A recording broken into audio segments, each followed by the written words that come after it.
Welcome to the Midwest Singles Network lecture series with Rav Matt from GamZuli. This will be a series of 3 lectures to bring single individuals together who are looking to meet new people, make new friends, or find someone to date. So after getting divorced and being single in the Midwest, I decided to start Midwest Singles Network because I believe everything is better when you have a network. And I wanted to have a place, even if it's just virtual for now, for single Jewish individuals from around the Midwest and greater United States, or even other countries, to find community and connection and a sense of belonging. I discovered GamZuli online when I was looking to myself to find more connection in the Jewish community. And of course, Rav Matt is the creator and co-director, I believe, of GamZuli. And that's how we connected. I have found Rav Matt to be a very thoughtful and supportive professional. I approached Rav Matt to give this lecture series to give us a boost, as the Jewish community has dealt with a lot of challenges this year, and just not even in our country, but just even around the world. We are very honored to have Rabbi Matt Levy with us tonight.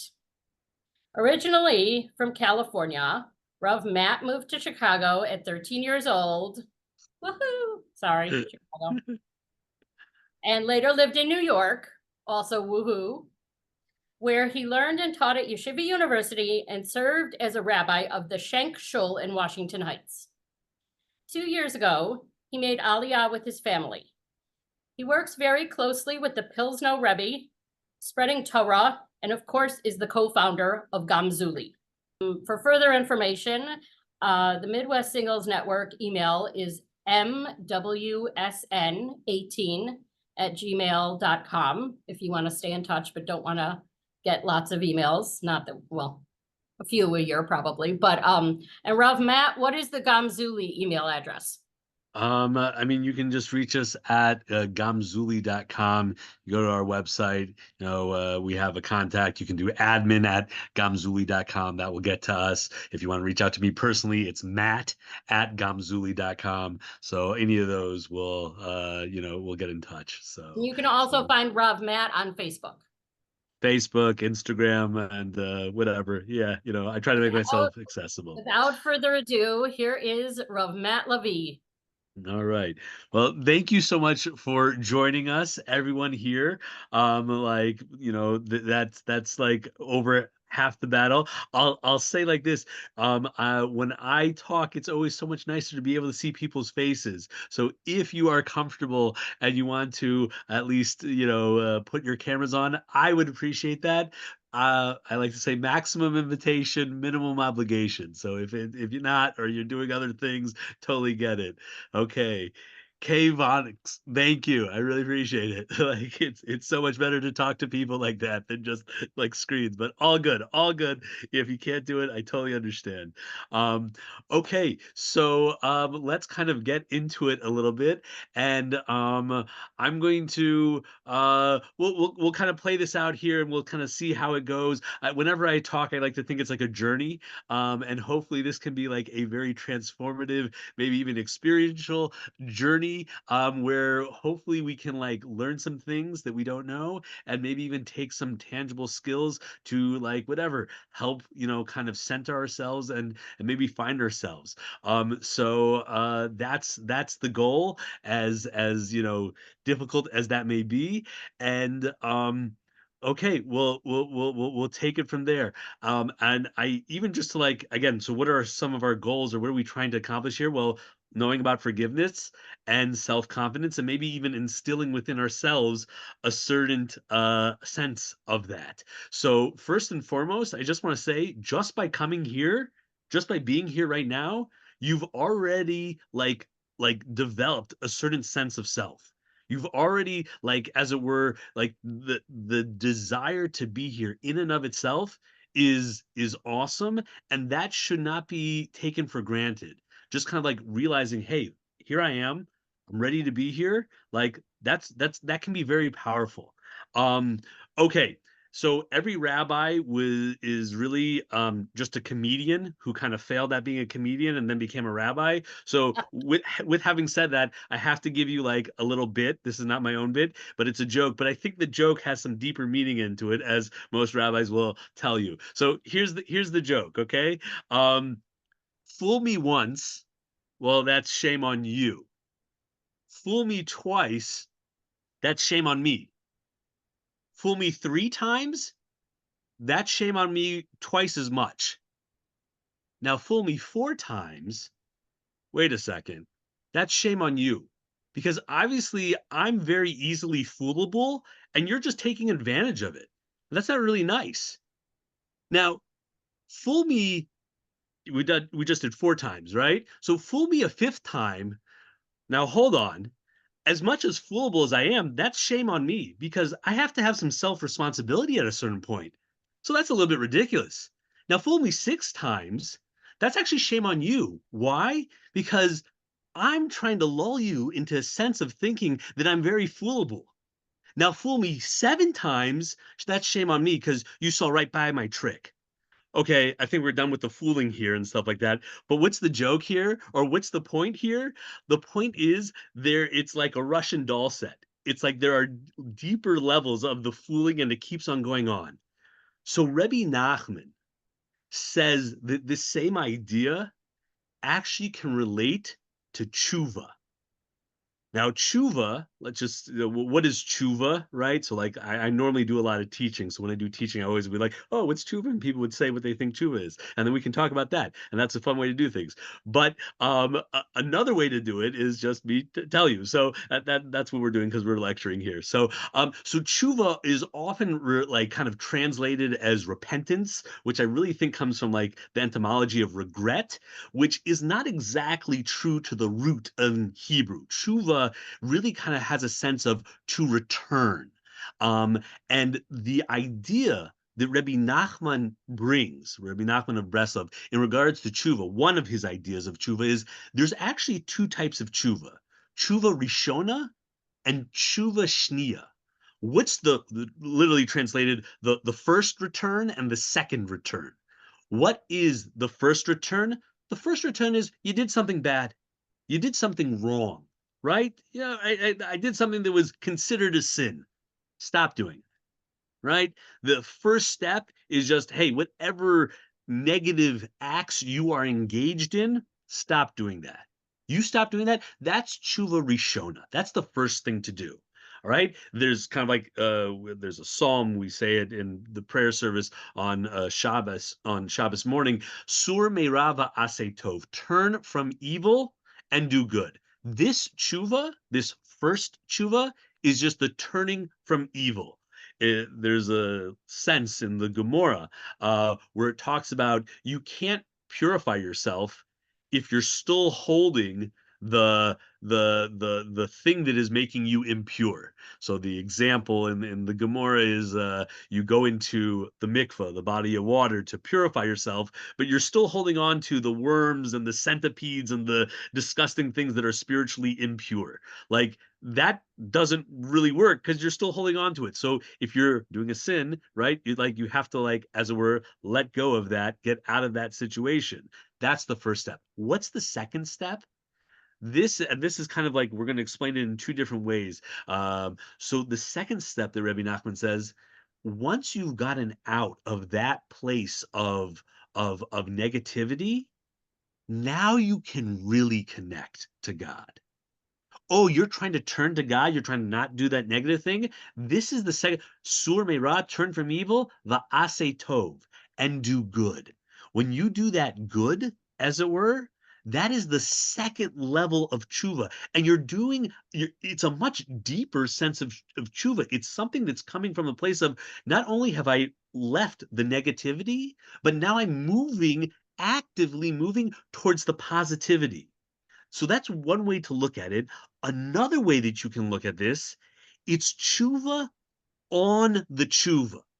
What does that mean? Once I've turned from doing the negative and I'm no longer doing that, I kind of have a deeper realization. Oh my gosh, look at the mentality, look at the mindset I was in that allowed for that. It's almost like once you get out of it, then you can be reflective on it. And from that deeper place of reflection, you say, I want to be, the tshuva that I did must not have been that deep. Why? Because I was on such a lower level. Now that I'm on a higher level, as it were, let me do tshuva again. And it's the second tshuva, which is like a deeper sense of self. And so in many ways, and this is gonna be like a theme that I'm gonna try to pull out over the next, whatever, 10, 15 minutes here, is that tshuva is very much a process of realizing your sense of self. And it's a cycle, it's a process. And in many ways, it keeps on going. Um, I'll say it like this. And this is an idea that comes from Rav Tzadok, who is a Hasidic, master. He says, "Man sins, humans sin. We're not perfect. There's no expectation, not even from God, that we aren't going to sin. We are going to fall. That's who we are. But the thing is, we have a whole process here. We have a whole system where it's like, hey, if you tap into this, you can get out of your place. And the thing is, it's that tshuva that when we don't do that, oh my gosh, it's like we had the opportunity, we had the ability to connect, and that we didn't take advantage of. That's what's going to be held against us. The fact that you sinned in the first place, that's not a big deal. But the fact that you had a way out of the bad place that you were in and you didn't take advantage, and I'll tell you that that's the trick of the Yetzer Hara. I mean, how many times is it when, you do something that's negative, as it were, and negativity begets negativity. You're in that mindset. And it's almost just like, well, how can I get out of this? Like I'm in a bad place, and now I'm going to no, I'm not going to get out. I can't live with myself. I'm so disgusting. Why would I even try to connect to God? Why would I try to connect to other people? I'm a bad person. Chas v'shalom, we should never think such things. But that's like the trick. Oh, and then we say, well, now I'm not going to do tshuva. Well, now I'm not going to get close. What's the point? Right? And it's that mindset that we have to realize, wait a second, it's a trick. It's hampering us from being somebody on a much deeper level. Um, okay, so fine. All right, where do I want to go from here? The word tshuva itself, okay? So tshuva is spelled with a hey at the end. So if we can kind of picture the letter hey, these things always is that way. Maybe it's like this for everybody. Okay, I think yeah, that's a hey, right? Okay. If you can imagine the letter hey, tshuva, the last letter of the word tshuva is spelled with a hey. The hay, in many ways, represents Hashem, God, and it's designed in a very interesting way. It's designed with an open bottom, as if to say, in this world, you can leave it if you want. And what does that mean to say? You are free to do what you want. It's interesting. There's a certain explanation. What is free will, as it were? Free will is the ability to think whatever you want. Right? People say, well, like, how could I have free will if God knows everything that's going to happen? No, free will is not your action, it's your thoughts. And also, this goes to the idea of, right? We say that the only thing that we really have, according to certain explanations of the Talmud, is yirat shamayim, is fear of God. That means our thoughts, necessarily, right? What's preventing us from doing something? Well, it's a mental thing. It's not a physical thing, right? Um, okay, whatever. Free will. It's a much bigger topic, and maybe when I had a rabbi who, whenever he didn't know the answer to a question, he would say, "Oh, that's a good question. It goes beyond the scope of this year." So maybe we'll say that free will goes beyond the scope of this year. Like some deeper concepts. So let's go back to the hey. You are free to do whatever you want. If you want to leave the bounds of Hashem, if you want to leave the let's say the space of Jewish values, right? If you want to do things that are negative, as it were, you're free to do so. But if you're going to come back, the idea is you don't come back the way that you leave. That was the way you left.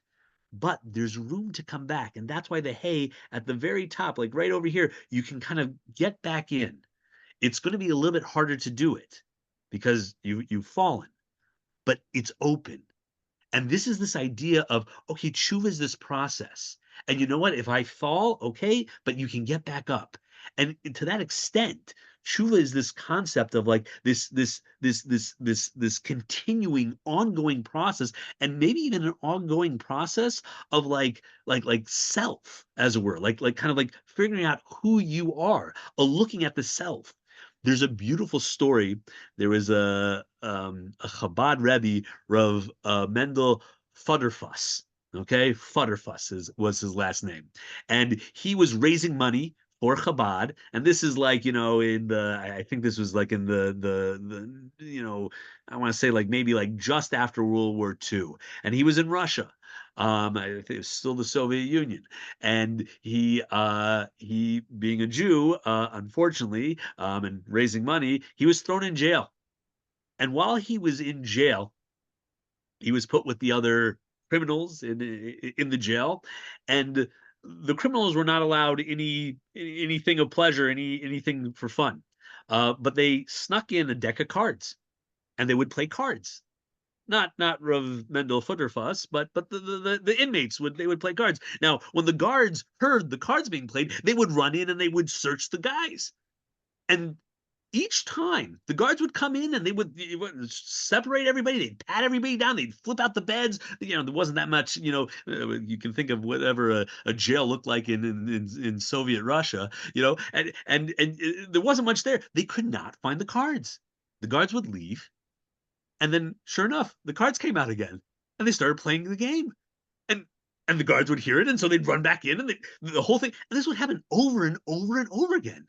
So Rav Mendel turns to one of the prisoners and he says, "I don't understand. Like, where do you put the cards?" And and the prisoner says, "Well, I mean, Rabbi, you don't know this, but we're all expert pickpockets. The second the guards come in, we just put the cards in one of their pocket. So they go through the whole place and they search and they look, but they never check themselves. And then before they leave, one of us kind of like bumps into them and we take our cards back, and that's what we keep on doing." The idea is the guards never thought to check themselves.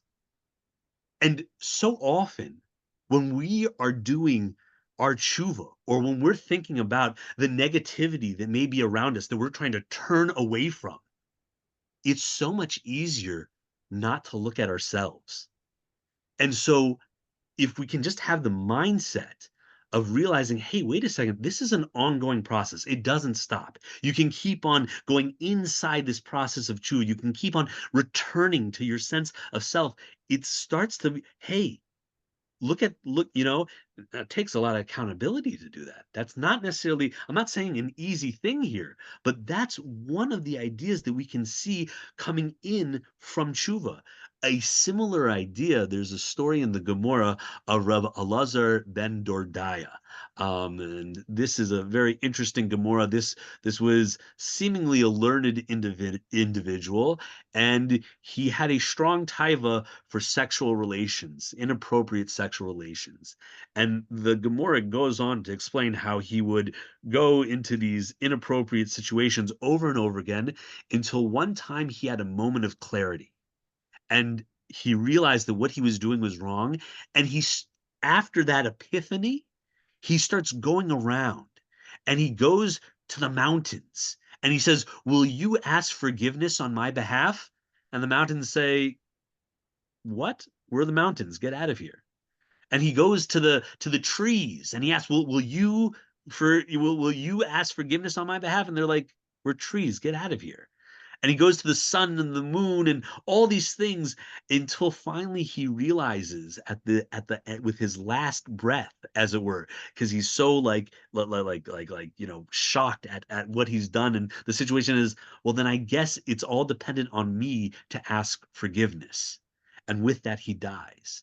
At that moment, a bas kol, a heavenly voice, comes out and proclaims, "Elazar ben Durdaya, you are invited to one of the highest places in Olam Haba, in the world to come." Now, what does this story, what is it telling us? Again, if we were in a classroom, I'd be like, "Oh, come on, like, let's hear different ideas." And I'll tell you here, just this is like a side note, just like me being a teacher and whatnot. So there's another medrash in Chazal that says, I learned from my rebbeim, my teachers. I learned more from my colleagues. I learned the most from my students. Oftentimes, when somebody is looking at something from a different perspective, and maybe not what's being taught to you or what you've heard from your colleagues, but kind of like, as it were, like, oh, this is new to me, or like, you'll get a very nuanced understanding, and it can give you a whole new outlook to, like, ooh, I didn't even realize this is what's going on there. So the point of this story is, or one thing that we could take away from the story about Elazar ben Durdaya, is that oftentimes we look to other things to give us answers.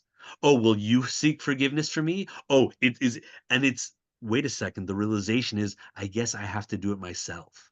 And sometimes maybe even just that realization is so deep that that can be the difference of, wow, now you have a place and now you have a reward in the world to come.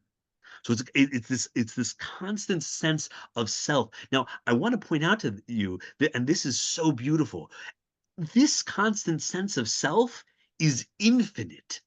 You can be constantly looking at you. Now, on the one hand, that is deeply overwhelming. And that can be like, oh my gosh, this doesn't stop and it goes on forever. That's one way to look at it. You know what else is a way to look at it? I have infinite power to deal with myself. I can constantly, maybe I need to be taught, maybe I need to be trained, I have infinite power. If that doesn't give us self-confidence, I don't know what does. But the thought that within me is this ability, this unending ability. And I'll say this is beautiful. I have to give over this piece of Torah from the Shemi Shmuel. Shemi Shmuel was a Hasidus master. There's a lot of Hasidus masters, right? So he's another one. This is a piece of Torah that my Rebbe, Rav Baruch Simon at YU. I studied at YU for my smicha, and I taught there for some time, and I learned under this rabbi. I was very close with him, so I always like to be able to give over Torah in the name of my Rebbe, Rav Baruch Simon. And this is his Torah, giving it over, meaning it really comes from the Shemi Shmuel. What's this idea? He says there's a principle in the Torah, in the Gemara, say shliach shel adam kamotu, that the messenger of an individual is like the individual. The way the Gemara learns this out is, if a man sends a messenger to go marry a woman, then that is so powerful that the messenger can actually marry a woman on his behalf. And it works on a halachic level. Again, it's just they're not actually living together or anything like that, but they'll do this ceremony, and he can be, like, as it were, like a pinch hitter, as it were. He can be in place of this other guy. This other guy gets married. That works. That it's an interesting concept. Like, so, right, you essentially, a messenger could do something for you, and it's as if you did it. Okay, that's the concept. So the Shemi Shmuel takes this idea and he says, you know what? Whenever you do a mitzvah, whenever you do a positive idea, whenever you do a positive act, you know what you're doing? You're really just being a messenger of God. It's as if God says to you, hey, I want you to do this mitzvah, go do this mitzvah, go do this commandment, as it were. And when you fulfill that, it was really as if God did it. So what's interesting about that is, that means God is infinite. God is beyond. So the act that you did, although you did it, it's as if God did it. Which is why a mitzvah is so much stronger than an avera, than a sin. Because who does the sin? You do. But where did it come from? It never came from God. And you could look at yourself as mortal. You're a human. You're not forever. So the negativity that you put out in the world is not forever. But when you do positivity, well, then you're doing what God has, as it were, commanded you. And that exists forever. And so it's as if to say the good that we do is that much more powerful, and the bad, yes, it's bad, but it's more finite. That is another way to look at our sense of self. Now, we've talked a little bit about sense of self. We've talked about a little bit here about like confidence, as it were. I want to kind of pull this. I want to bring it a little bit bigger, and we need to hit a little bit of forgiveness, and hopefully I can do that in the next less than 10 minutes, and then we'll open it up for some questions if anybody has. Okay, all right. So Rav Kook, right? So yeah, right here I'm living in the land of Israel. So if it's only appropriate that I have to give over the Torah of Rav Kook. So Rav Kook was the first chief rabbi of Israel. He was born in Russia. He died, I think, I want to say like 1935. I want to say, and he's kind of known as the father of religious Zionism. Um, he speaks about the land of Israel of being a life force in and of itself that kind of just like gives literally life to a person, and not only that, but life to a nation, as it were. Just beautiful things. Give me a second here. Okay, so one of the ideas, Rav Kook has a whole piece on tshuva, and he says, what is tshuva? It's really a return to what? One's true self. As we go through life, as we go through the year, as we get dirty, we pick up different kind of like maybe bad habits or things that are like not the most positive.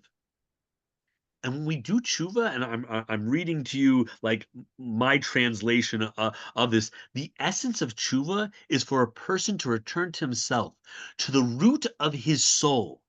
Then he will immediately return to God. God is the soul of souls. So, as it were, tshuva is this process of returning to your authentic self, which is full of light. And this is yet another modality, another way of tapping into the self confidence that we should have, that we can have, that we do have. We just have to peel away those layers. We have to return to our sense of self. The soul, we believe in Judaism, is inherently good, pure, and it's connected to Hashem, it's connected to God. When you sin, what's happening? You're moving away from that true nature. So tshuva is really just the return. Like again, it's not really about it's about atoning for the wrongdoing. It's about stopping the bad part, but it's really, as it were, regaining one's inner spiritual essence, and that is a connection to God. Now, how does that help with forgiveness? So here's the thing. If you know that deep down you are really a pure connected person to Hashem, then it's easier to do forgiveness, at least from the sense of yourself, because it was never really you. So what are you forgiving? Oh, I made a mistake. Yeah, okay. I can forgive a mistake. Now, forgiveness is a very interesting thing because the way we practice many things, you do it to others, and then we can, as it were, internalize it for ourselves. So we're very big about forgiving other people. Now, there is something in and of itself about forgiving other people, and that is a very important thing. The Rambam speaks about that being as part of the process of tshuva. But on a deeper level, when you practice a certain habit, then you are more apt to be able to do that. And so, saying sorry to others, forgiving others, yes, valuable in and of itself. But maybe we can look at this as yet another part of that process of learning how to forgive ourselves. And so, there, when we can start developing a sense of, oh, this is my true, authentic spiritual being. This is who I really am, and I'm really connected to the soul of souls, to God. And many ideas within Judaism, the Tanya, comes to mind, which is very much, the Chabad and Hasidic thought. It's, chelek mimal mamish. We are literally a portion of exaltedness, referring to God, mamish, like really, right? That's what you say, mamish to a Chabadnik, and that's like kind of like an undertone of like, oh yeah, really, and that's what they mean. When we can have that realization of who we are, and when we can reconnect, and so much about, I'll say like this, Rosh Hashanah is just, it's coming up next week. What Rosh Hashanah is so much about is about declaring God the King. Why are we doing that? Tshuva is really the days that come afterwards. The truth is Rosh Hashanah is part of the 10 days of Tshuva, which is what's coming up. And maybe Yom Kippur is also a little bit about that. But Rosh Hashanah, one of the main ideas of Rosh Hashanah is coronating God as king. And it's that sense of when we know who God is, when we know who our king is, that's who we serve. How is it that we serve them? From the essence of our soul, because in the root we are completely attached. When I realize that, wow, what self-confidence that can potentially give me, and even more so when I look at the bad things that I have done, I can approach it with a certain level of forgiveness. That forgiveness comes because I realize it's not really me, and so I can forgive a mistake that happened by me. And maybe, talking about internalizing things, if I can do it for myself, then maybe I can reach out and do it for others. And I can forgive others for the mistakes that they did. Chevra, just to do a little bit of a recap about what we talked about, and then I'm going to open it up for questions. We spoke about like the infinite process of tshuva. We spoke about that from Rabbi Nachman. We have tshuva, which is turning from the wrong thing, and then we have tshuva on the tshuva that we do, as it were, meaning to say, once I've moved from the negativity and I now want to connect to God, I'm doing it from a higher level. And so it's almost like, oh my gosh, the tshuva that I did was not, and this becomes this infinite, like ongoing thing. That infinite is within me. And although that could be overwhelming, at the same time, that shows how much power I have. And that power can be something that gives me self-confidence.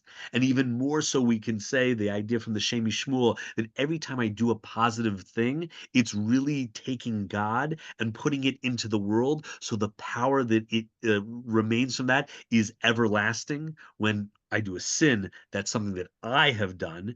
I'm finite. And so, it only can last so long. And then we talked about the idea of looking deep within inside ourselves on many different levels, and so much so to realize that our soul can really be connected to Hashem in the opinions of Rav Kook, and that in turn can lead us to a sense of self-confidence, going back to the idea of them being able to forgive myself for the mistakes that I've made. And then we ultimately said that if I can do that for myself, God willing, we can be able to do that for others, as it were. And so we can see we can expand this out. Um, Guys, I just want to say thank you for your time. Thank you for being here. I'm going to open it up to any questions that people have. And I think everybody should have the ability to unmute themselves if they'd like to. And yeah, I'll put it out to the Chevra.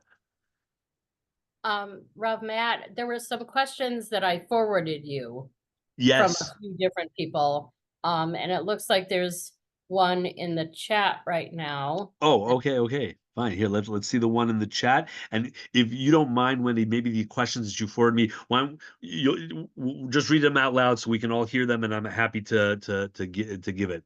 All right. Hold on one second because this is very tight. Let me just, okay. This sounds like Romans lahavdil, that say it is my sin that causes me to sin. Is this also a Jewish idea? It is my sin that causes me to sin. I guess I'm not sure exactly what that idea is, but I'll say like this: there is an idea within the Gemara that a person doesn't sin unless a ruach shtus enters them, which means to say that unless a ruach shtus could be like a silly, a frivolous spirit. Right. So if a frivolous spirit enters into me, that's why I've sinned. Because maybe, and so in a certain way, like that's where it's coming from. It's not something that I wanted to do, as it were. I something grabbed hold of me. But I'll say like this: I think this is also like, look, whenever you make, what is a mistake? It's very interesting. The word chet in Hebrew comes from, according to the Meiri, lo yechate is I believe it was King David's archers. If they missed the mark, it would be referred to as a chet, meaning that they missed the mark. So what is a sin? A sin is like, oh, I missed it. That's not something you do intentionally. And I would argue that most mistakes, sins, happen when we're not really focused. Like if I had my full, like state of mind, I always say like this. I always ask my students, when do most sins happen, during the day or at night? What's the answer? At night. I think, right? Most people do sins at night, right? It's easier to do. Why? Because it's dark. Because and what does darkness mean? You're not seeing things clearly. And I think that's so I don't want to say that your sin causes me to sin. I'm not like, but it's this, as if to say, my lack of connection to Hashem, or my lack of focus, right? I thought this was a good idea, right? It seemed like a good idea at the time, right? Like those are the things we say. So I don't know if that exactly answers the question, but that, yeah, feel free to chime in, or write in, or yeah, but that would be maybe like an approach to that, if I'm not mistaken. What, Wendy, do you want to give a read one of the questions so we can all hear it? And I'm happy to Yes, I'm looking for it. here. I think I can pull it up if you can't find it.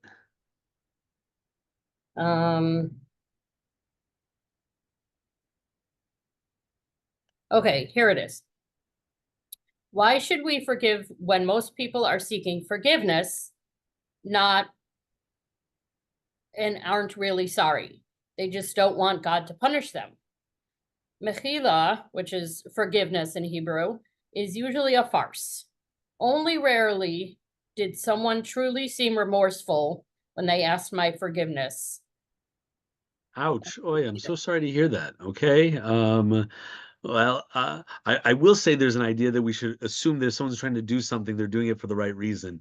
I'll, I remember, yeah, my mother passed away some time ago, and when it happened, so I was sitting Shiva, and somebody came there to sit Shiva, to visit me while I was, mourning, as it were. And just the way they were interacting, I felt like I was just a mitzvah for them to do. Oh, it's a mitzvah to go visit. I'm going to come. I'm going to sit. I'm going to listen to you, but I'm not really listening to you. And then I'm going to go. And it was just like, oh, like I was somebody's mitzvah, right? Oh, I just, so, and that was a very negative feeling. So it was, and it's something that stuck with me, and that happened like, almost 2.5 years ago. But I can still very much feel it. So yes, when somebody's just going through the motions of like, oh, yeah, I'm sorry, it's like, ugh. But I will say this, based on what we said, maybe what we can say is, even if somebody's not sincere with their apology, us genuinely saying sorry and forgiving somebody, maybe it's more for ourselves, as it were. Yes, it can be for them, but if we can look at this, hey, you know what?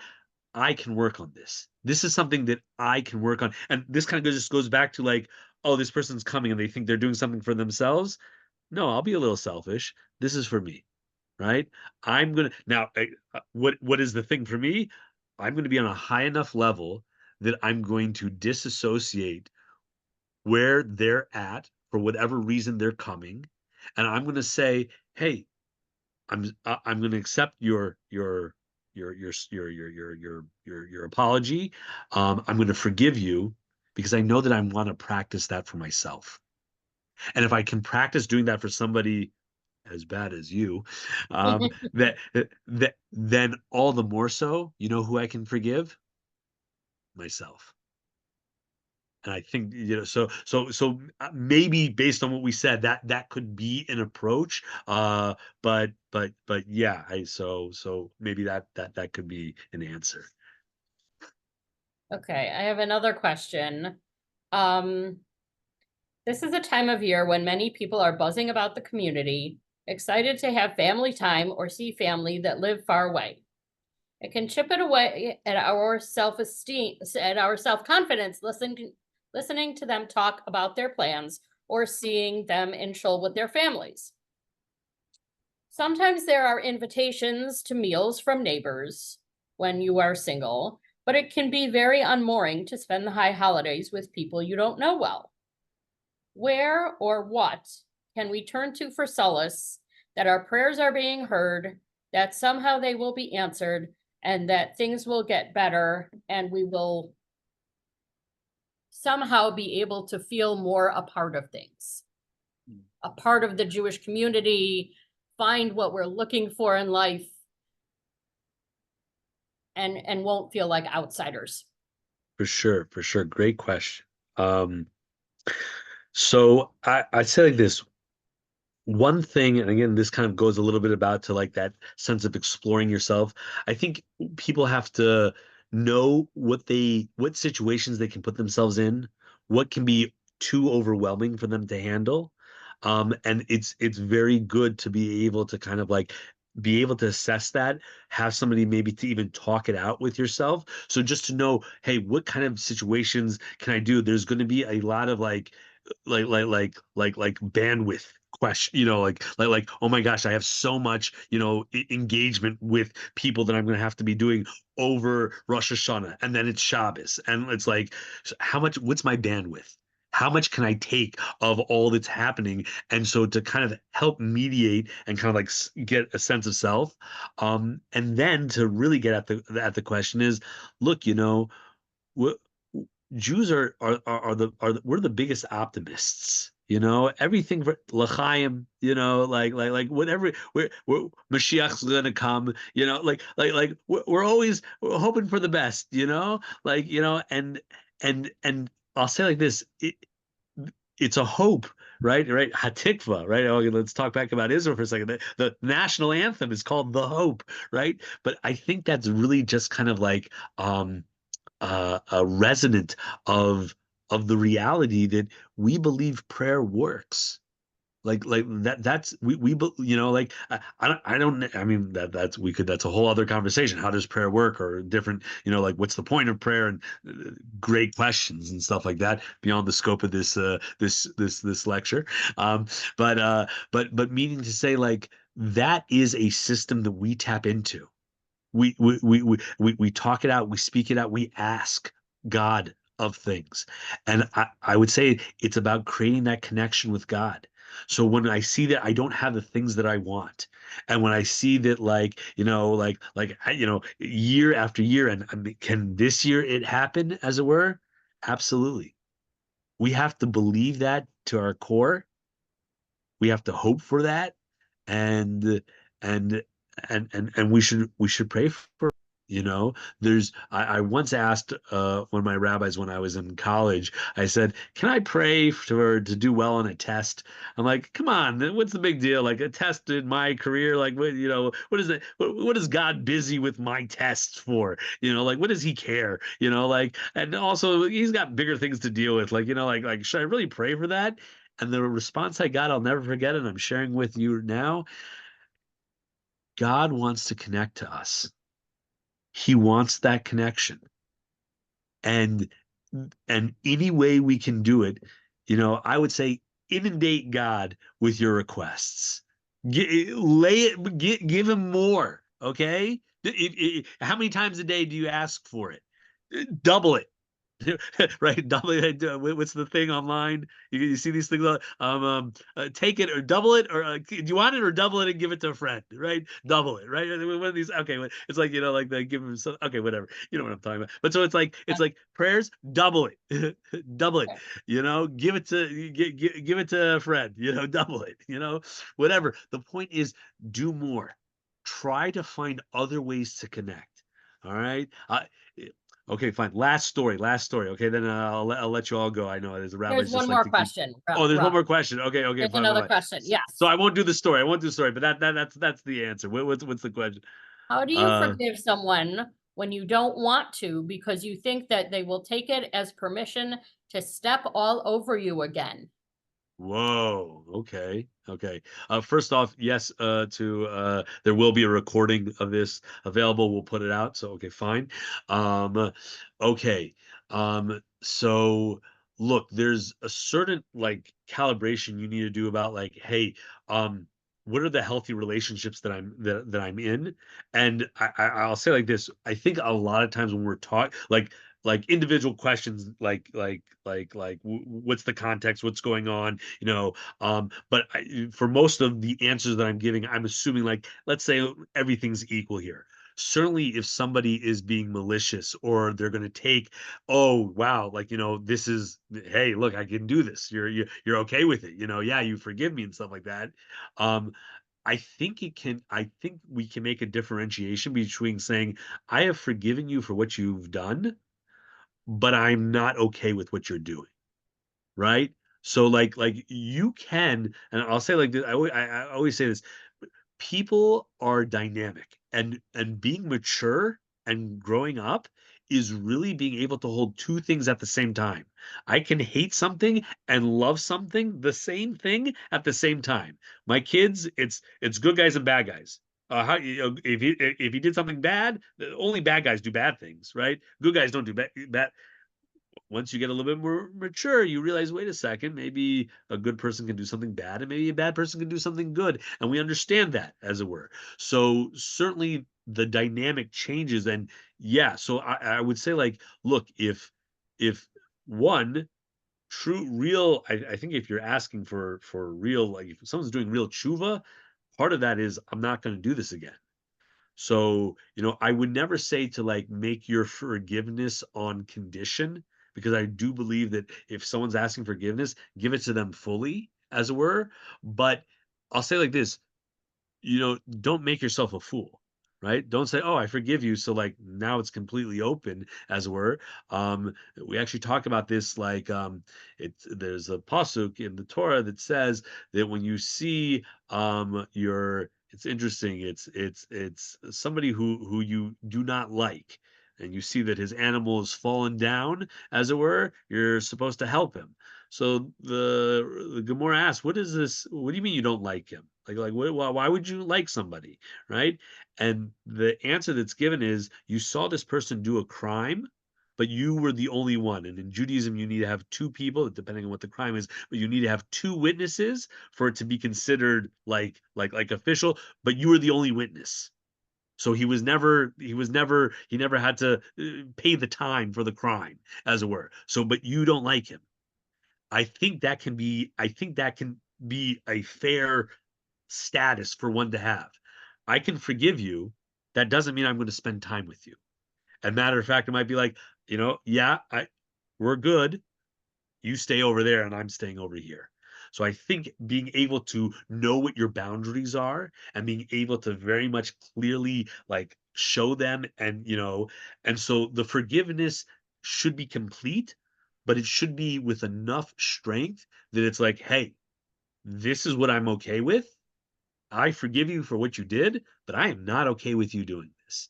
Again, I'm speaking kind of very ethereally, and not, depends on the situation, but that would be the direction that I would try to go in. So it's a little bit of a hybrid. It's a more mature response where you have to kind of acknowledge, hey, I am forgiving, but that doesn't mean you can walk on me. I have my boundaries.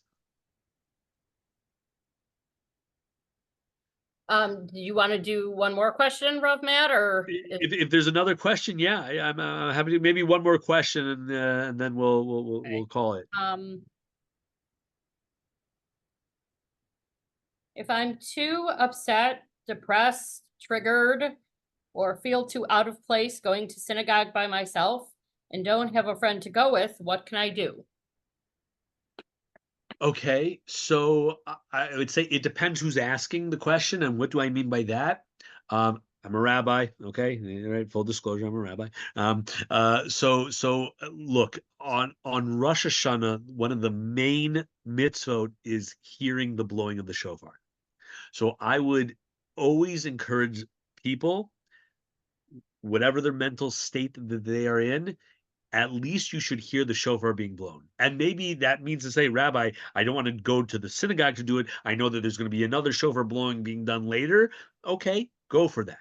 And if that's what you need to do, that I think there is plenty of room. And I'll say like this: I think there's more room to allow for that for women, and that's because there's other mitzvot of davening with a congregation that are not incumbent upon women.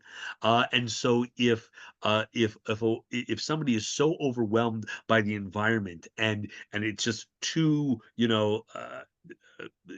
processing overload, um, what I would say is, hey, let's do as best as you can.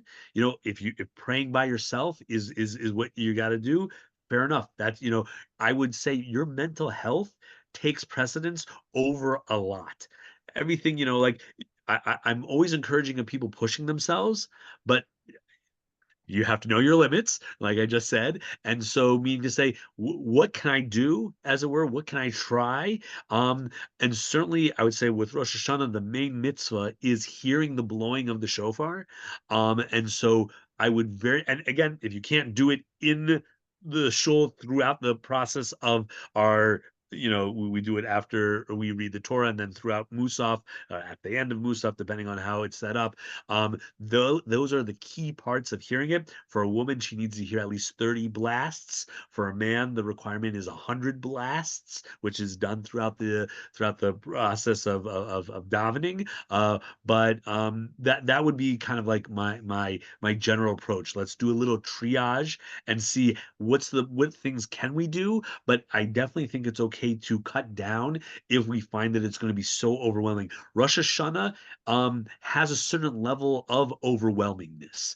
I had one rabbi who used to explain to me, when we start, the Shachrit service, we say Hamelech, the King. He says, you know what that is? That's a siren.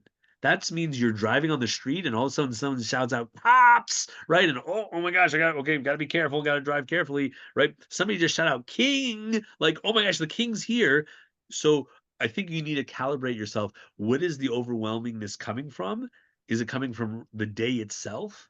Is it coming because we're coordinating the king, or is this coming from outside things? And one will definitely affect the other, and will probably exacerbate each other.